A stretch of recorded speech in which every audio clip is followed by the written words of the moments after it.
On était sans nouvelles de lui depuis 1 an et demi. Oussam Abou Safia était le directeur d'un hôpital de Gaza. Il a été arrêté en décembre 2024 par l'armée israélienne. Ce pédiatre palestinien est réapparu cette semaine en visio depuis sa prison pour être entendu par la Cour suprême israélienne. Elle doit décider ou non de prolonger sa détention. Mais Valou. Maître Nasser Oder, à votre service.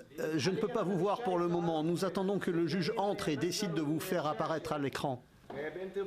L'avocat s'adresse à son client, le docteur Oussam Abou Safia, avant sa comparution mercredi devant la Cour suprême israélienne. Le pédiatre gazaoui, qui n'était pas apparu publiquement depuis plus d'1 an, a été placé à l'isolement le 4 juin.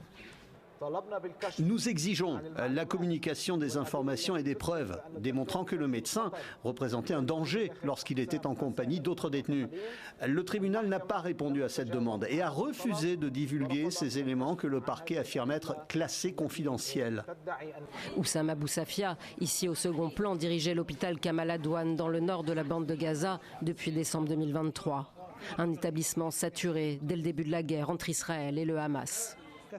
Aujourd'hui, j'ai plus de 160 patients. 15 cas attendent d'être admis en salle d'opération, mais nous ne pouvons pas les admettre parce qu'il n'y a pas de médecins chirurgiens spécialisés. C'est pourquoi je lance un appel au monde entier et à tous ceux qui peuvent nous aider à mettre en place un couloir humanitaire sûr vers l'hôpital Kamal Adwan. Un hôpital régulièrement pris pour cible par l'armée israélienne.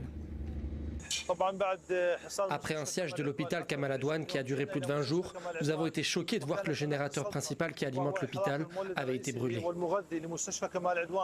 Malgré les ordres d'évacuation, il refuse de partir.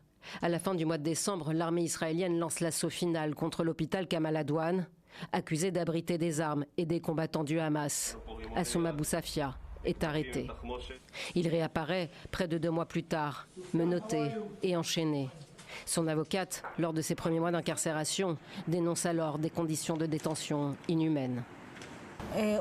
Il a passé 25 jours dans une cellule d'1 mètre sur 1,5 mètre.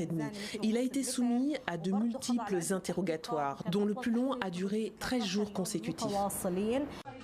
Le médecin, blessé dans une frappe visant son établissement, est incarcéré depuis plus de 500 jours sans chef d'inculpation.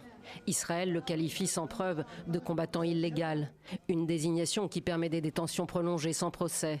Son état de santé ne cesse de se dégrader, dénonce son nouvel avocat.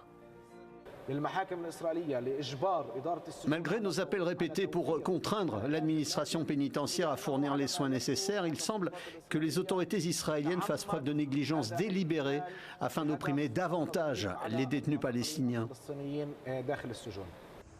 En mars, un groupe d'experts de l'ONU exigeait la libération immédiate d'Oussam Abou Safia, qui a perdu un de ses fils tué par un drone israélien. Depuis, il refusait de quitter sa blouse. Cette vidéo le montre avançant vers des chars israéliens au milieu des ruines, avant son arrestation.